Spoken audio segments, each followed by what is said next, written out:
As the framework collapses, time is running out for Yo-Yo if she wants to save Mack. And while it's true that hell hath no fury like a woman scorned, hell also hath Ghost Rider, who is rather upset at said woman. So, it's the big Season 4 finale of Marvel's Agents of S.H.I.E.L.D. Season 4, Episode 22, World's End.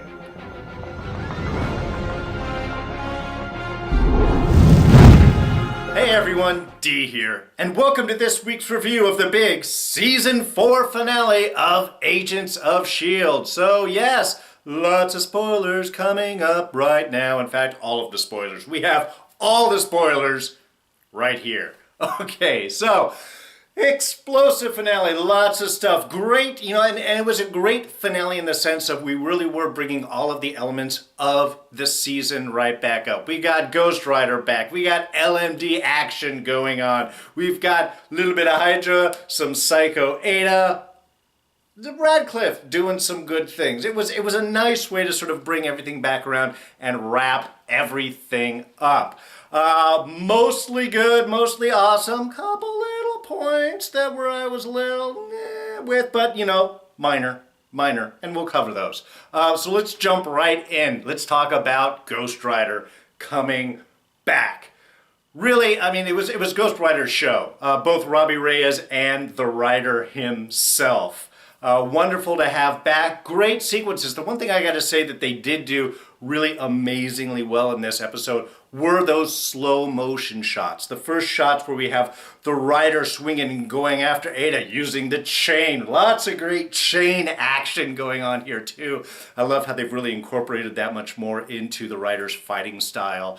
And the dimensional travel and everything that he does with it.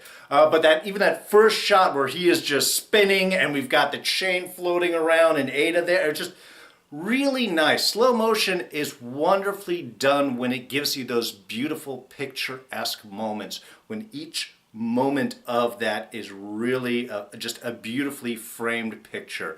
They did it in the early fight, they did it in all of the later sections. Whenever they employed slow-mo in this episode, I think they did it really well and they've done it right. So awesome, beautiful done.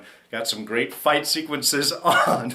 And I have to say I loved Coulson's little comment back when he finally runs back into him. He's like, Ghost Rider, you and Quake were together and you're doing the fighting and I missed it? You can see he's so upset about this. Anyway, it was just, those were all great little moments. And of course, the big game changer, blown away moment there was when we find out Coulson brought the writer into himself. Didn't think that was going to happen. Wasn't even in my mind of a possibility. And those are great solutions when you can come up with something that the audience was not expecting. To blow us away. It gives us a surprise. Obviously gave Aida a huge surprise. And led to that big, well, I'm not going to say big, last fight sequence. And this is the one thing that kind of bummed me out just a little bit about this episode, because of all the build-up that we've had, of all of the manifestation of Aida's powers, and Fitz was given that great explanation beforehand of 24 Inhumans and incorporating their DNA, and so she's got all these different power sets in her and all these possibilities, that it ended so quickly. I mean, there was the grab, the great fall through the sky, and then disappear, and then into the subway, and then ground, burner, done. Now, yes, Aida can just disappear away, and they set that up pretty well. And of course, the flame is going to hurt her. That's Ghost Rider's thing. So in some way there might have been some challenges, because if she wasn't wrapped with the chain, then she could just poof and disappear, and it wouldn't be much of a fight. You can't really get the two of them to necessarily stand off because Aida doesn't want to fight. So there were challenges in that, and I get that. I just thought that after all of the build-up, it seemed to have gone very quickly, and once it was over, I was looking at my clock, whoa, there's still like 20 minutes left. I mean, yeah, we still had to do the whole Mack thing and stuff, and the wrap-up. But still, I just wish that had gone a little longer, was a little more dynamic. But that's my only critique from this episode. But otherwise, great, and we do get to see some of the possibilities of what's coming on. We will touch on to that in just a little bit. Now, as for Aida, Ophelia, Madam Hydra, Aida, the A stands for artificial. Let's give it up for Mallory Jansen. Her performance this season was amazing. From the simplistic robotic LMD part to discovering emotions, trying to expand, her living in the framework as Madam Hydra, and then her psychotic birth into the real world. She blew it out of the park. Knocked it out of the park, blew it out of the water. I'm mixing metaphors. She did an amazing job. So we are giving it up to Mallory, who just performed admirably this season. Yes, we will not see her anymore. Ghost Rider made sure of that. She is done. But was an amazing antagonist for this season and edited things really nicely. I like the back and forth. I like the fact that she was losing her mind. Her little scene there with Anton, when Anton was just laughing at her, saying, for a creature of calculation and logic to see her consumed by rage and fury, it's sweet. I love Zach McGowan. He just chews up the scenery beautifully. But seeing Aida's kind of descent into the emotional stuff, I love that we had kind of the little moment, that scene when you thought it was Gemma, but it was an LMD Gemma. A lot of use of LMDs, again, back in this last section. Oh, but where we have Fitz opening up to her, I mean, that was a powerful scene. Ian Castecker, always awesome between the two of them. But I loved how, not only as a character point, they were committed to that ruse, very committed to the ruse, but even Fitz really trying to make those moments of human connection. Yeah, remember what we've talked about in the things and different emotions, and there's art, and she's like, yes, there's lots of expressions like bashing heads. Yes, it was good for Fitz to be reconnecting with her, but yeah, Aida had gone far, far over the line, and certainly her desire to kill Gemma right there in a horrific stabby, torture, and then electrocute way pretty much shows why she had to go. But great art, great finish up for her. Even the fear that she was having versus Ghost Rider versus all of the desires for vengeance, I thought manifested itself well. So great ending for Aida. Wonderful job. Thank you, Mallory, for all of your work. Now, of course, the other big story happening this episode was getting Mack out of the framework, Yo-Yo's whole connection there. Thought that was really nicely done. One, I love that Radcliffe was the one that stepped in to save Yo-Yo, and I love how Daisy was programming Yo-Yos to be popping up in his pocket to sort of get him to go and help. But it did give Radcliffe a very nice kind of redemption arc again in this, where he is really doing what he can to try and make up for all of the damage that he has caused. And great moments there between Yo-Yo and Hope and Mack. You know, really all of this was just the expected, we're trying to get you over to the side, this is the truth. And then of course Hope finds out, we've got the drama there. All that was kind of pretty cookie cutter. But I do have to say, those last moments where Hope is pleading with Mack to protect her, to not want to leave, to say that, man, that was causing me to all tear up. I mean, with everything else, I was wondering how they were going to wrap that up. But here, to just have the world just disappearing and falling apart around them, and then the people around, and just the end, and that last shot where she's pleading for him and he is holding on to her, and then she just disappears. Oh, man, that was painful. But I did like how they covered up of why Mack was making those choices, because he did commit. He does know the truth, that he would rather die in there with her than to step out into the world without her. I just thought, because I know a lot of us have had these discussions back and forth about the reality of it and how many mistakes he's making, very much the Yo-Yo point of view. But I love that Radcliffe, I think, put things very well. Is not only, what if you did bring him out, he may not forgive you, he may not forgive himself for abandoning her, and that he was willing to die with. And that even Yo-Yo at the end was making that same choice, is that she would rather die in the world with the people that she loves around, than to step back into the world without them. So I just thought that they handled that really well, very powerfully. And of course, I am really glad that we did end up getting Mack back out. And we end up with a nice little potential vision of the future there of Mack and Yo-Yo together. So while challenging and heart-wrenching, Mack does get those memories to live with. And he might have some more memories to be making with someone else in the future.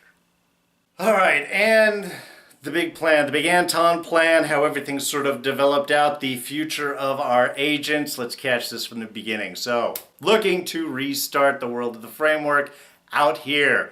S.H.I.E.L.D's in trouble with all the deaths. We've got Director Mace found out that he's not Inhuman, so people are all upset at S.H.I.E.L.D. Talbot not dealing with it himself, and he's supposed to be the guy ahead of S.H.I.E.L.D. Anyway, there's a little wimpy on Talbot's part. But that whole meeting sequence, really, Anton, you're bringing the Darkhold out to a meeting like this? That was really surprising when he pulled that out. Y'all gotta read it. And then it's like, great, he's going to like psycho-infect everybody, which is kind of a brilliant plan. And of course, we've had the questions, what happened to all those LM daisies? Well, I guess they're being used by Anton to go wreak havoc around it. In this case, shoot Talbot in the head. First, that she didn't kill him. That was, first Talbot was dead. Oh my God. And then that he's not dead. Okay, glad to see that. But also, now that we are having that, like, the S.H.I.E.L.D. on the run again, we kind of already did that, which I'm a little bummed out about. It seems a little bit of rehashing. But the team is together, and a smaller, lighter, faster team is more engaging and more fun than a large, giant behemoth, which is where they get rid of S.H.I.E.L.D., as it's stood in the early movies entirely after the Winter Soldier thing.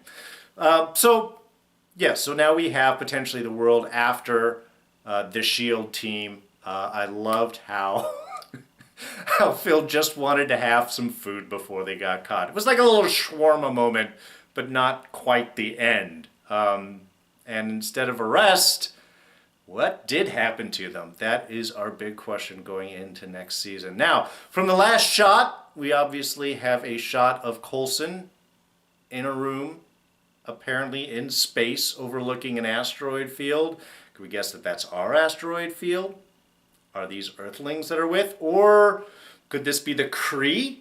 Maybe a little upset about all the Inhuman stuff that's been causing and are now blaming S.H.I.E.L.D. and Coulson and everyone for that. I don't know. The human look kind of, the technology look kind of older human, but I don't know what all alien technology looks like, so that's going to be kind of tough to see.